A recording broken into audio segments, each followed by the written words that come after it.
ایک اتنا بڑا کانفلکٹ جس میں ایک emerging super power China, Russia جیسی پاور اپنا رول کھل کے پلے نہیں کر رہے تھے، وہ فور فرنٹ پہ آ کر نہیں ڈیل کر رہے تھے ان میٹرز کو، اور نہ ہی جو ہے وہ بہت ایگریسو ٹون لے رہے تھے اس مسئلے کے اندر کہ اس کا کوئی ریزولوشن ہو۔ ایسے وقت میں پاکستان نے ایک بہت بڑا، اپنے سائز سے بہت بڑا پارٹ پلے کیا ہے اس کانفلکٹ کے اندر۔ سو کس طرح آپ دیکھتے ہیں کہ اب ہم اس کو اپنے اسٹریٹجک فیورز میں کیسے کنورٹ کر سکتے ہیں؟ ہمیں ایڈوانٹیجز کیا ہوں گے اس کے، کیسے ہم اس کو اپنے ایڈوانٹیج میں کنورٹ کریں گے؟ اور دوسرا، جو فیلڈ مارشل سید عاصم منیر صاحب کی ایک ملٹری ڈپلومیسی جس کا چرچا اس وقت پوری دنیا میں ہو رہا ہے، اور فورن پالیسی ہماری جس کا چرچا ہو رہا ہے، یہ ٹھیک ہے کہ پاکستان نے بہت پیشنس کے ساتھ بہت کوائٹلی سارا میٹر ڈیل کیا، لیکن یہ اب آپ، کیونکہ ظاہر ہے یہ سلسلہ یہاں رکے گا تو نہیں، اب اس نے آگے جانا ہے، تو کیسے دیکھتے ہیں اب یہ سب سچویشن کس طرح آگے جائے گی، آگے بڑھے گی؟ جی ہاں، پہلی تو بات یہ ہے کہ یہ پہلا حصہ ہی زیادہ کٹھن اور زیادہ دشوار تھا کہ کسی طریقے سے یہ معاملہ تھم جائے۔ وہ معاملہ جو دنیا میں پہلی مرتبہ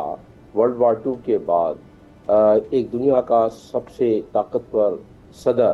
دنیا کے سب سے طاقتور فوج کا سربراہ، کمانڈر ان چیف، جس کے ہاتھ میں وہ بٹن ہے جس کو کہتے ہیں نیوکلیئر کوڈ، اور جس کے بارے میں ان کے اپنے کانگریس مین نے کہا کہ بھائی ایسے شخص کے ہاتھ سے یہ کوڈ لے لینا چاہیے، جب انہوں نے تہذیب کو پوری کو فنا کرنے کی بات کی تھی گزشتہ شب، اور وہ دنیا میں جو لوگ اس چیز کو سمجھتے ہیں ان کے رونگٹے کھڑے ہو گئے تھے کہ یہ دنیا کے سب سے طاقتور ترین پریزیڈنٹ نے یہ کیا بات کی ہے، آج رات کو ہونے کیا والا ہے، اور دنیا جو ہے بالکل دم ساتھ کے جس کو کہتے ہیں نا وہ بیٹھی تھی، اور خاص طور پر اس خطے کے ممالک ہمارے ایک اکابرین جو ہیں یقیناً ان کو بھی بڑی فکر تھی، اور ساتھ ساتھ گلف کنٹری بلکہ پوری دنیا۔ تو اس لحاظ سے اگر دیکھا جائے تو پاکستان نے پہلا جو کہ بریک تھرو تھا وہ دوسرے مرحلے سے بھی زیادہ اہم تھا، کیونکہ پہلے مرحلے کے بعد ہی یہ دوسرا مرحلہ آنا تھا۔ بڑا سینسیٹیو ہے دوسرا مرحلہ، اس میں کوئی شک نہیں، کیونکہ اس مرحلے کے درمیان ایک بڑا ہی شرارتی ملک بیٹھا ہوا ہے، اور اس کا نام ہے اسرائیل۔ اسرائیل ابھی بھی جب ہم بات کر رہے ہیں تو لبنان پہ بمبارڈمنٹ کر رہا ہے، تو لہٰذا اس نے اسپوائلر کا کام ادا کرنا ہی ہے، اور اس پہ دنیا کو پہرا دینا پڑے گا، اور وہ پہرا یہ دینا پڑے گا کہ وہ کوئی فالس فلیگ آپریشن کر کے، جیسے انڈیا کرتا ہے، کوئی فالس فلیگ آپریشن کر کے کوئی تمام ان معاملات کو کہیں ڈیریل نہ کر دے۔ حالانکہ اس کے اس بات میں اسرائیل کو اس بات میں ظاہراً راضی ہونے کا ایک مقصد ہے کہ اس کو بھی ٹائم چاہیے۔ وہ سوچ نہیں سکتا تھا اسرائیل کہ اسے اتنا نقصان پہنچ سکتا ہے، ایران جیسا ملک اتنا نقصان پہنچا سکتا ہے، اس کا آئرن ڈوم جو ہے اس کی بے معنی رہ جاتا ہے جب ایران اپنے 1000 ڈرون چند گھنٹوں میں فائر کر دیتا ہے، یعنی لانچ کر دیتا ہے۔ تو اب آ جاتے ہیں اس کا اسٹریٹجک مفاد۔ اسٹریٹجک مفاد کو دنیا کا کوئی ملک بھی ترقی کے طرف جب وہ بہت زیادہ گامزن ہوتا ہے، تیزی سے جاتا ہے، تو اس کے لیے اس کی فارن پالیسی کا بہتر ہونا بہت ضروری ہے۔ اب فارن پالیسی آپ کی بہت اوپر چلی گئی، اس کی اڑان بہت آگے چلی گئی، اب اس سے مطابقت رکھنا ہمارے لیے وہ یقیناً ایک ہمارے لیے چیلنج بھی ہے، اور ہمارے لیے ایک انتہائی اہم مثبت موڑ بھی ہے۔ وہ کس طرح؟ وہ چیلنج اس لیے ہے کہ جب فرق پڑ جائے کہ ایک طرف تو آپ کی اڑان بہت اونچی چلی جائے فارن پالیسی کی، دوسری طرف آپ کی معیشت مخدوش ہو، تو دوسرا جو مخدوشیت یا جو سب سے نیچے آپ کے معاملہ پڑا ہوا ہے معیشت کا، اس کو کھینچ کے وہاں تک لے جانے کے لیے تاکہ یہ فاصلہ کم ہو۔ اچھا، اب اس میں یہ تو ہم نے بات کری کہ اس میں کوششیں کاوشیں کس کی تھیں۔ اب یہ معیشت کے بارے میں بھی یہی اکابرین ہیں جن کو یہ بیڑا وہ اٹھائیں گے، اور کہتے بھی رہے ہیں وہ، اور ان کو اٹھانا ہے۔ اور اس کے باقی جو اس کے ذیلی ادارے ہمارے ہیں،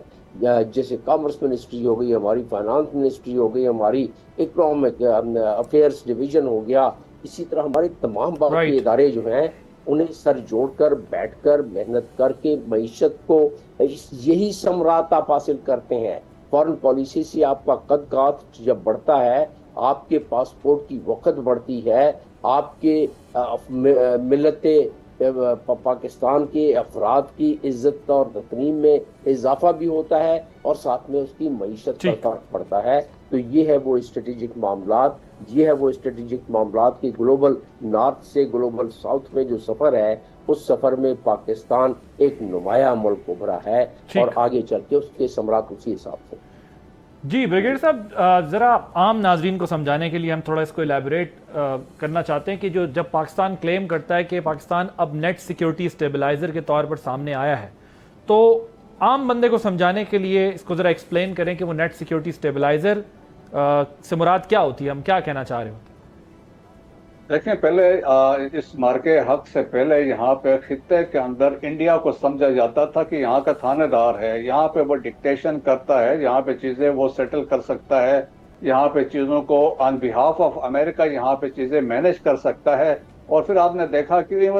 جو نیبرنگ کنٹریز تھے سب کو وہ بلی کر رہا تھا. سو وہ ایک ہر ایک کوارڈ کا ممبر بھی تھا, تو وہ ہر چیز کے لیے وہ دیکھتے تھے انڈیا کی طرف. دیٹس وائی آپ دیکھیں نا, انڈو پیسیفک کمانڈ کا نام دی گئی, ورنہ یہ ایشیا پیسیفک تھا. سو ایک وہ ان کی ریلیونس تھی. پھر وہ یہ بھی سمجھتے تھے کہ انڈیا جو ہے بہت بڑا پاورفل ملک ہے, 1 ارب 40 کروڑ آبادی ہے, بڑی کنونشنل فورس ہے, اس کے سامنے تو کوئی نہیں ٹھہر سکتا ہے, نیوکلیر پاور بھی ہے. وہ ہوا ہم نے نکال دی 4 دن میں. جب 4 دن میں انہوں نے دیکھا کہ یہاں کی لیڈرشپ جو ہے, یہاں تو ڈفرینٹ لوگ بیٹھے ہوئے ہیں, اور ڈسپائٹ آل دی پریشر جو پاکستان کی پولیٹیکل لیڈرشپ پہ تھا, ملٹری لیڈرشپ پہ تھا, اور فیلڈ مارشل عاصم منیر, تو میں تو ہمیشہ اسی بات کو کہتا ہوں کہ جس طریقے سے انہوں نے فیصلے کیے ہیں, جو اسٹریٹجک ڈیسیجنس لیے تھے, وہ دنیا کو کہتے نا ورتے حیرت میں ڈال دیا. کہ پاکستان نے جب رسپونڈ کیا اور پہلے تو دفاع کیا, دین مارکے وین وی لانچ اوور ریپوسٹ, اس سے جو ان کو نقصان ہوا, جو دہشت پھیلی, جو پینک پھیلی, تو دیٹس وائی ٹرمپ کیوں کہتا ہے کہ he is a fighter, he is my favourite field marshal, because ان کی جو انہوں نے چیزیں ڈیمانسٹریٹ کی تھی. So that was the security stabiliser. اب دنیا, اب ساؤتھ ایشیا میں انڈیا 10 دفعہ سوچے گا, پاکستان کی کیپیبلٹیز انہوں نے دیکھ لی ہے, باقی ممالک نے بھی دیکھ لی ہے کہ پاکستان کیا کچھ کر سکتا ہے. ہم تو یہ بھی کہتے ہیں کہ وی ہیو جسٹ ڈیمانسٹریٹڈ 10% کہ ہم اپنی کمبٹ پوٹینشیل. نیٹ سیکورٹی پرووائڈر ہم خطے سے باہر نکل کے بتا رہے ہیں. آپ دیکھیں کہ آپ کا اسپیشل میوچل ڈیفنس ایگریمنٹ ہوا سعودی عرب کے ساتھ, تو وہ آپ کی امپورٹنس تھی. دیٹس وائی کہ بہت سارے ممالک ملنگ ہے کہ وہ چاہتے ہیں آپ کے امبریلا کے انڈر آئیں, اور اسپیشلی اس کے کنکلوژن کے بعد آپ دیکھیں گے کہ یہ خطے میں ری سیٹ ہوگی, ری الائنمنٹ ہوگی. آپ پھر ہمارا انفلوئنس دیکھیں نارتھ افریقہ میں, لیبیا میں, ہمارے جو انفلوئنس وہاں پہ ہے. تو اسی طرح فار ایسٹ ایشیا میں ٹرمپ کا ماننا تھا کہ ہم وہاں پہ بھی سیکورٹی کو لک آفٹر کر سکتے ہیں. سبسکرائب کریں اور بیل دبائیں تاکہ کوئی خبر رہ نہ جائے.